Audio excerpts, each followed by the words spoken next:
שייח אבו עלי מפקיעין, ראש מועצת בענה, חבר שלנו עבאס טיטי, אני מאוד מברך אותו, ובאמת כל הכבוד. מנהל מחלקת החינוך, כל החברים מחורפיש, מבית ג'אן, מירכא, מדליה, מעוספיא, מכל המקומות, עיתונאים, חברים, קרובי משפחה, פעילים, כולנו כאן איש אחד, פשוט, זה באמת, כששומעים את השם שי פירון אנשים אוהבים, והם אמרו לי כל הזמן, תביא את שי פירון. הם פשוט מאוד אוהבים אותך ומבינים כמה שאתה פשוט נכס למערכת החינוך במדינת ישראל. וזה לא סתם מילים וזה לא קלישאה, זה האמת לאמיתה. חבר'ה, אני רוצה להגיד לכם שדבר אחד, שי פירון היה פה לפני שנה, וחלק מכם בטח זוכרים. כן, זה חשוב לי להגיד את זה. חשוב לי להגיד את זה ששי פירון מגיע לפה גם בלי בחירות ובלי שום דבר. והוא האחרון שמתעסק עם, שבכלל הנושא הפוליטי הזול מדבר אליו. הוא מתעסק עם עשייה ועם חינוך. והוא אתגר את כל האנשים שלנו ואמר, חבר'ה, הכסף ישנו, תכינו תוכניות, תקבלו מה שאתם רוצים. והמגרש אצלנו. הנושא הזה של תקצוב דיפרנציאלי, הוא פשוט דאג לבתי ספר החלשים שרובם נמצאים במגזר הערבי, נתן להם יותר מה שהוא נתן לבתי הספר האמידים. מה שאני רוצה להגיד לכם, אני אישית, באופן אישי, לומד משי כל פעם שאני שומע אותו. כל פעם שאני שומע אותו אני לומד משהו חדש. אז באמת, אני שוב פעם מברך אתכם. אני לא רוצה להרבות בדיבור, לא רוצה עכשיו להתחיל לספר הרבה סיפורים, פשוט ניגש ישר ולעניין, ואני אשמח ששי יגיד את מה שיש לו להגיד, ונעשה ככה סבב שאלות ענייניות, ובאמת אנחנו מצווים כולנו לדאוג לכך, ואני אמרתי את זה היום כמה פעמים, אנחנו רוצים את שי חזרה במשרד החינוך, וזה תלוי בנו בכולם. תסלם. חרבי. שלום לכולם. אני יודע שפעם מישהו לימד אותי שצריך להיות מאופק, גבר צריך להיות מאופק. אז היו אפילו רגעים שכמעט דמעה ברחה לי מהעין, אבל התאמצתי מאוד. גם התרגשתי מאוד מאוד לפגוש בג'וליס את השייח ולדבר איתו קצת על התרבות והמורשת הדרוזית, ככה קצת להבין דברים לעומק יותר. בעיקר לראות את הצילות הנפש שלו ואת הדאגה שלו לכל אדם, ולחולה ההוא שצריך השתלה ולהוא שצריך ללמוד רפואה, באמת איזה מין אחריות שלא מוצאים כל כך הרבה מנהיגים היום. רוב המנהיגים היום לצערנו מנהיגים בעיקר את עצמם. למצוא אנשים שמה שאכפת להם זה הציבור ולא הם עצמם, זה נדיר. ואני אומר את זה עכשיו התרגשות גדולה, אני מאחל לעם היהודי מנהיגים כמו שראיתי היום בג'וליס. עם כזאת רגישות אנושית וכזאת רגישות מוסרית וכזאת צניעות ופשטות. ואחר כך הייתי כאן בבית יד לבנים, ששם איך אפשר לא להתרגש. אבל אני רוצה להגיד לכם משהו נורא מעניין שקרה לי היום. וזה יהיה לדעתי הפתיח לדברים אני לא יודע אם זה דברים חשובים, זה דברים שאני רוצה להגיד לכם. כשגמרתי את הסיור בבית יד לבנים שם, במכינה, באולם תצוגה, בתמונות של כל החללים שנפלו, אמר לי כמאל נסר א-דין, אתה רואה את המרפסת הזאת? על המרפסת הזאת כתב נפתלי הרץ את ההמנון של המדינה התקווה. שם הוא ישב ושם הוא כתב את ההמנון. אני לא יודע אם אתם יודעים, אתמול ש"ס. יפה, עמד מישהו ואמר, מה זה אמת? כן, אתמול עמד רב גדול בש"ס ואמר, מה זה ההמנון הטיפשי, מטומטם, נעזוב את זה כרגע. אנחנו לא צריכים לחזור על כל מילה שזה מטמא את הנפש. גם מישהו הגן עליו שאמר, אנחנו יודעים ויש לנו את הידע של הרב. אז אני אומר ככה פתאום, זה נורא כאב לי לשמוע את זה, לא בגלל שאני חושב, וזה הדבר שרציתי להגיד לכם, שאי אפשר להתווכח על האמון של המדינה. לא בגלל זה, אפשר להתווכח. ולא בגלל שאני חושב שאם אזרח דרוזי צריך להשאיר את המילים כל עוד בלב הפנים הנפש יהודי הומייה, זה לא מדבר אליו, ואולי צריך לחשוב על משהו, זה לגיטימי לחלוטין, זה דיון לגיטימי. זה דיון שצריך לעשות אותו. אבל מכאן ועד לא לכבד, לבייש משהו שקדוש למישהו אחר, זה התבהמות.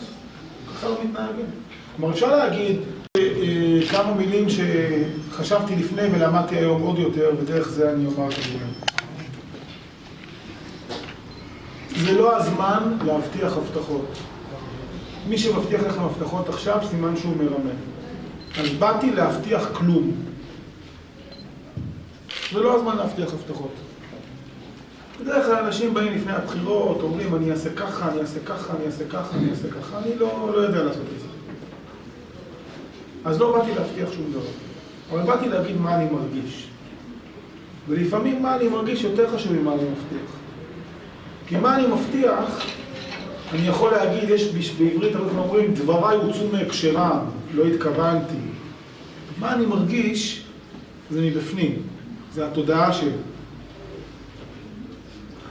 אני מרגיש שישנם כמה וכמה סוגיות שנוגעות לתעסוקה, דיור וחינוך, שצריכים לקבל התייחסות ברמה לאומית, לא ברמה מקומית, לא ברמה של יישוב כזה או כזה, אלא ברמה לאומית, במסגרת היחסים המיוחדים שיש בין העם היהודי לעדה הדרוזית.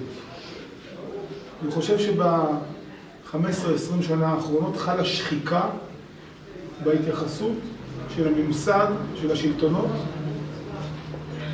אל העדה הדרוזית. אני לא רוצה לדבר בשפה של מגיע ולא מגיע, אלא בשפה של ראוי ולא ראוי. זה לא ראוי, זה לא מכובד. ככה לא מתנהלים בין חברים. ככה לא מתנהלים, תרשי לומר, לא בין חברים, אלא אני מרגיש משפחה. זה נראה לי מיותר אפילו לדבר על מה צריך לעשות, אבל אני כן רוצה לומר 2-3 דברים בתחום שאני משתדל להבין בו, חינוך. אני חושב שאנחנו צריכים לעשות הכל כדי, לא רק במשאבים של כסף, אלא גם בתוכניות מתאימות, כדי לאפשר לכל צעיר וצעירה דרוזים עתיד משמעותי במאה ה-21. בתקופה שאנחנו חיים בה היום, ללא שליטה מקסימלית בהשכלה, השכלה היום זה המפתח לחיים, ללא שליטה מקסימלית ברמה הגבוהה ביותר, מתרחש בעצם סוג של אפליה, סוג של הדרה. יש בתי ספר דרוזים מצוינים, יש בוגרים נהדרים למערכת החינוך הדרוזית, אבל זה לא מספיק, צריך יותר. צריך להגדיל את האחוזים ולהגדיל את המצוינות. אמרתי את זה כבר כמה פעמים היום סלים, בעיקר בקרב הבנים. כשאנחנו לומדים את הדברים לעומק, אנחנו רואים שיש פערים הולכים וגדלים בין הבנים לבנות בעדה הדרוזית. יותר ויותר בנות עם הישגים לימודיים מתקדמים, ועכשיו צריך כמה שנים להעלות גם את הרמה של הבנים. לא רק בגלל ההשכלה, זה אפילו עושה אחרי זה בעיות אחרות. הדבר השני שאנחנו צריכים להשקיע בו הרבה מאוד משאבים, וכבר בטרם זאת בהיותי שם במשרד החינוך התחלנו בזה, זה להשקיע משאבים בכל מה שנקרא חינוך לא פורמלי, יותר מתנסים, יותר פעילות לתרבות של פנאי. כשלחבר'ה צעירים יש מה לעשות אחרי צהריים ובערב ובחופשים, אז לא קורים דברים לא טובים. כששעות הפנאי פנויות יותר ופתוחות יותר, אנשים מסתובבים ברחובות ואין מסגרות, אז גם אם בבית ספר הרמה טובה לא טובה, אבל עצם העובדה שהולך לבית ספר יש מסגרת. אם אחרי צהריים ובערב אין מערכת כמו שצריך, בחופשים ארוכים שיש כאן, לא טוב. העדה הדרוזית קיבלה פחות מתנסים באופן יחסי למספר שלה מכל קהילה בישראל. אנחנו מדברים על למעלה מ-16 יישובים, ובקושי 4 מתנסים ביישובים הדרוזיים. ולכן ביקשתי שאת המתנסים הבאים יקימו במסגרת היישובים של העדה הדרוזית. הנושא השני זה החינוך הלא פורמלי. הנושא השלישי זה כל היחס לחיילים משוחררים, לבנים שווים. גם ברמת הטבות להשכלה, גם ברמת מכינות, גם ברמת השלמה, וגם ברמת אחריות לתעסוקה אחרי שמסיימים ללמוד. אלה דברים שנראים לי מאוד נכונים. אבל עוד חזון המועד. קודם כל, אני אומר את זה בהתרגשות גדולה, אני לא מרגיש, סלים, אורח. אני לא מרגיש אורח. אתם יכולים להרגיש שאני אורח, אבל אני לא מרגיש אורח. אתה בני בית. אני מרגיש באמת שיש פה איזה משהו קסום, משהו מיוחד, שמעורר בתוכי הרבה מאוד כבוד,